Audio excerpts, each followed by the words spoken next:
Hi everyone! So, just as promised, I decided that I was going to share one of my recipes that I learned from my dad. It took quite a bit of me to twist his arm for me to share this with you guys, so I hope that you guys will enjoy it. What I'm going to be showing you guys today, basically I'll show you how to prepare lamb. If you actually want to know the amounts of each of the ingredients, then you'll have to subscribe. So if you subscribe and send me a message if you want to know, I'll be sure to send it over. So what I did prior to recording is I actually marinated my lamb, as you can see.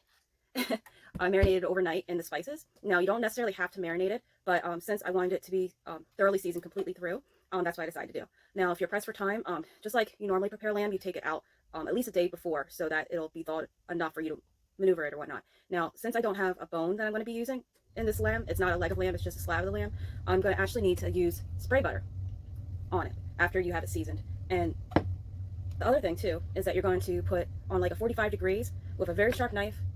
You're going to put little cuts into your meat or incisions, and you're going to put your garlic and rotate with your ginger. You're going to switch it back and forth so that when it cooks, then those flavors are going to go completely through and it'll marinate really well together.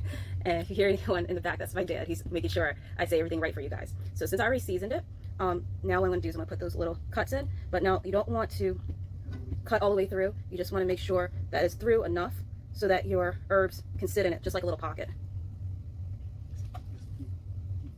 See? And that's the key to keep it from tasting like it's like really fresh. Now, when you have the bone, you're going to want to make sure you cut one of the ligaments that are near, is one of the biggest ligaments on it. And that's where a lot of times, if you don't know how to prepare lamb and you don't cut that ligament, then that's how you get that odor that a lot of people that don't like lamb, it makes them not want to have the food. But since I don't have the leg of lamb, I don't have to worry about that. So, and when you do your incisions, you want to make sure that you don't go all the way through, because then what you're going to do is going to flip it over and you're going to have the incisions the opposite way, about 2 to 3 inches apart.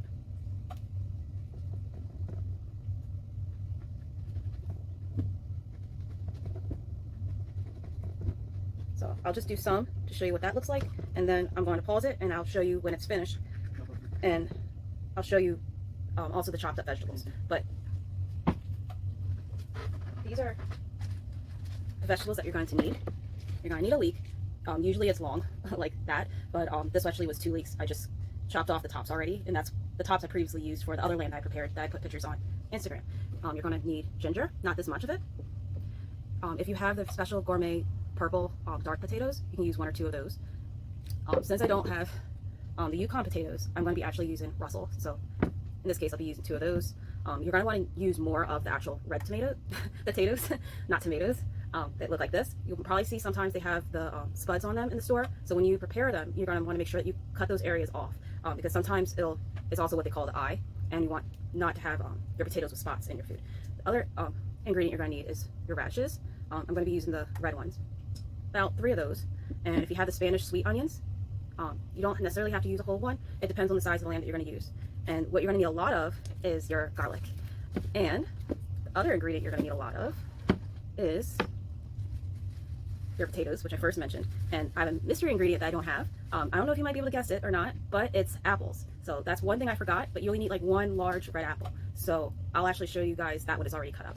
You're going to need also your scallions, at least 3 of them. And then if you have the mini sweet bell peppers, about 4 of them. I'm using yellow, orange, and red just to make it have some more color. And with the differences in the colors, it actually has different amounts of your vitamin C and your other vitamins. So that's why it's also good to have not just one of one type. You're also going to use, if you have a waxed turnip or a rutabaga, that adds a really nice touch to your vegetables that are going to be marinating and cooking with your lamb when your lamb's inside the oven. And last thing is a regular green bell pepper. And I think I mentioned already, yeah, I did mention the garlic. And sorry, that wasn't your last ingredient. This is your last ingredient. You're going to need a turnip. Now, not necessarily, if you don't like turnips or rutabagas, don't worry, you won't really taste the strong taste from it when it's marinated. All your seasonings that are from your lamb are actually going to go into your vegetables really well. But your main ingredients that you're going to be using is garlic and ginger and paprika. But like I said, for those who subscribe, I'll tell you all the little nice little points on how you can get it to come out almost identical.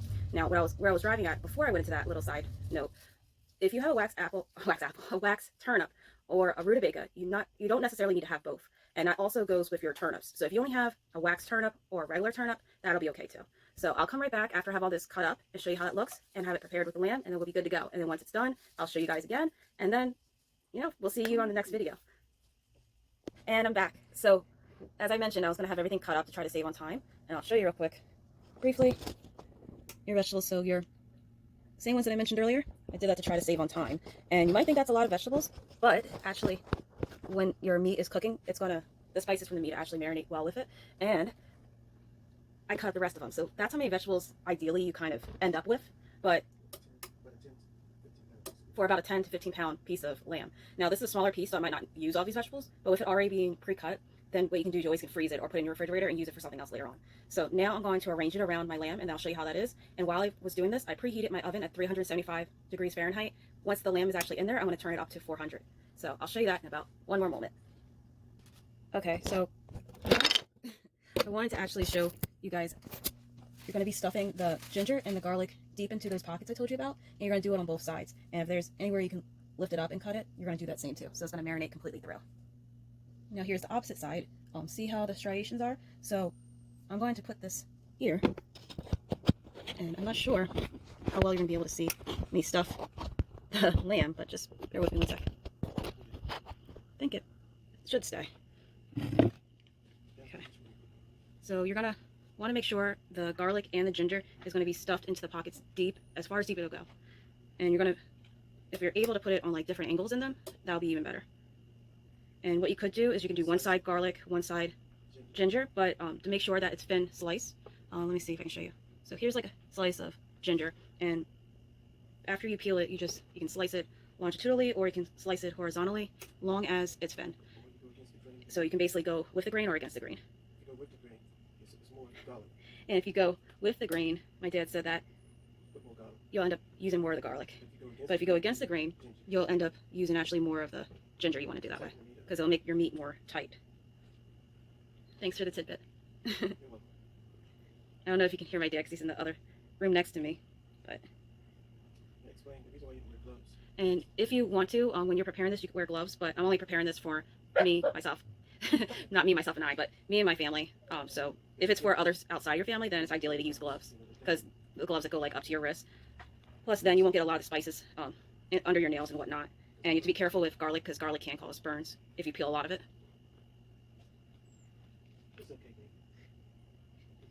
Yeah, Dante and Velvet can tell what we're doing, so you might hear them in the back saying they want a piece. But that's also one reason why a lot of times we don't use a lot of onions if you decide to share it with your dogs or whatnot, because certain spices you have to be careful.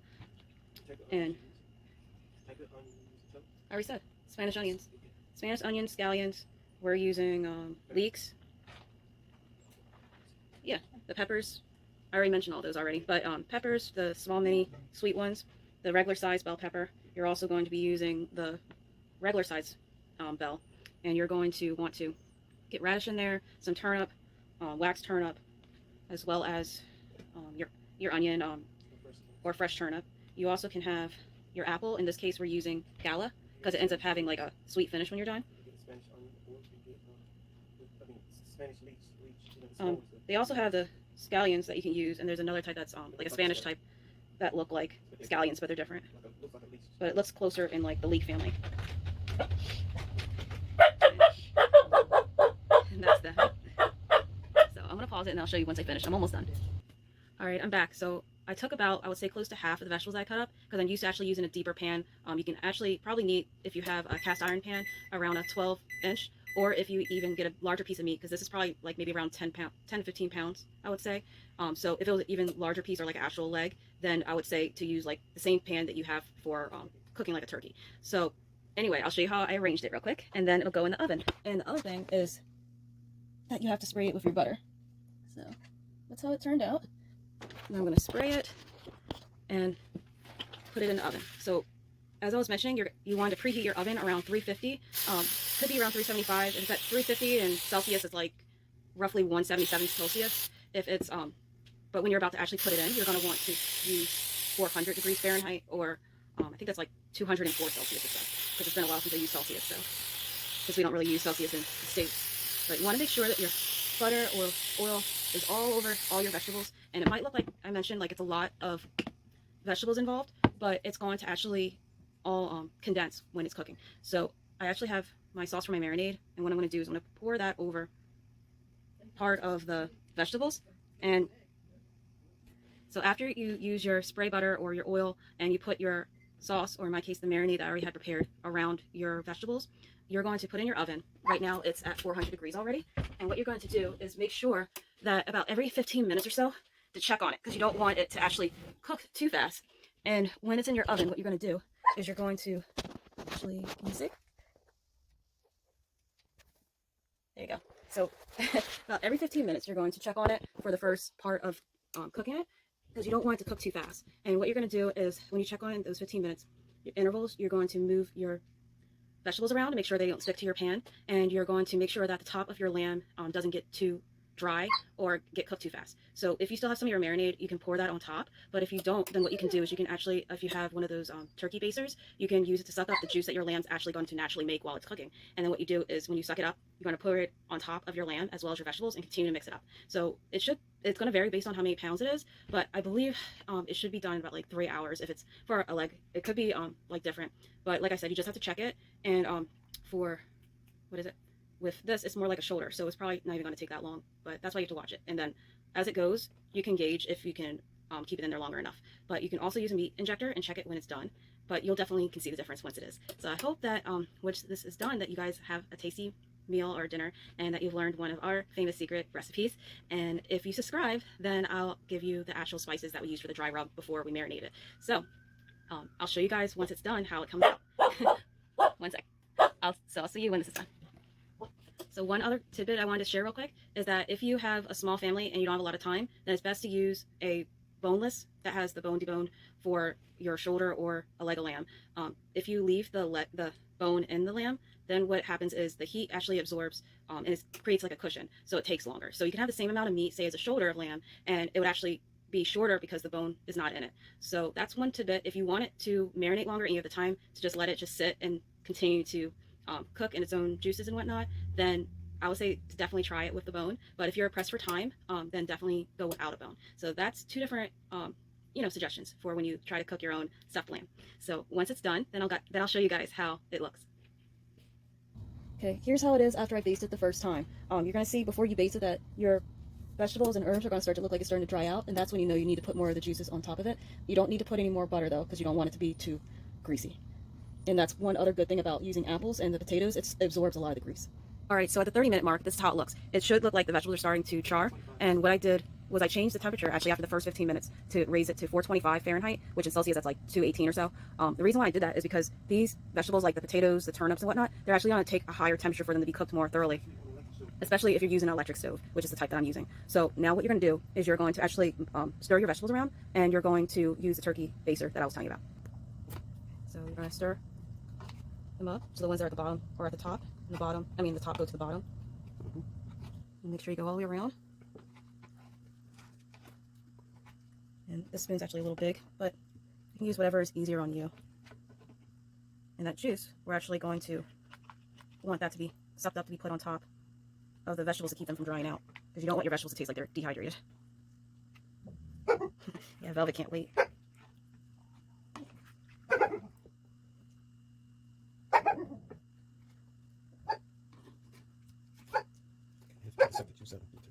Yep. And it's going to be a little harder because, yeah, I wanted to get it up slow because it has a lot of the herbs in it, so it's going to, and it's going to produce a lot of juice. So, yeah, I'm going to. And we're going to flip our lamb over also at this point. You're really sucking the juice on it because you want it to absorb into the meat the opposite way. That's my dad talking again. So, like you might have heard, the reason why you're doing that is because you want it to be absorbed all into your meat. So you need to have it, the taste all the way throughout the entire piece. So wherever you cut it from, it should taste pretty much the same. Just have one little spot right here. Right where all the stuff on top.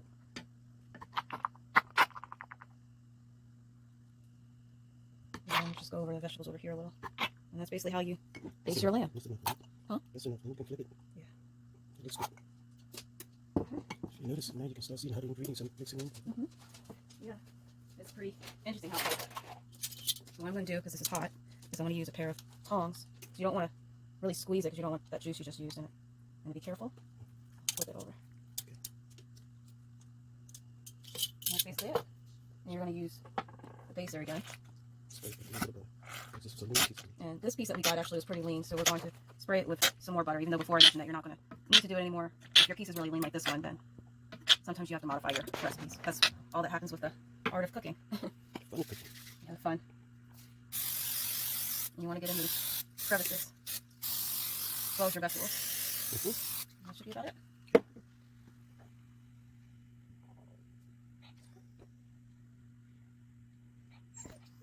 Hi everyone, so this is it after the third time of it being in the oven for 15 minutes and at that raised temperature of 425. Now I'm going to put it down to 375 again for Fahrenheit.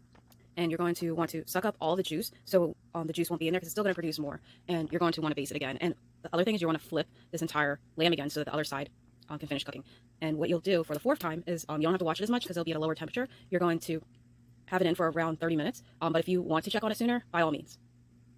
So the other thing I forgot to tell you guys is if you have a hard time getting the juice that is coming off your meat, you can tilt your pan so that the juice will come all the way down, and then it'll make it a little easier while you're basting.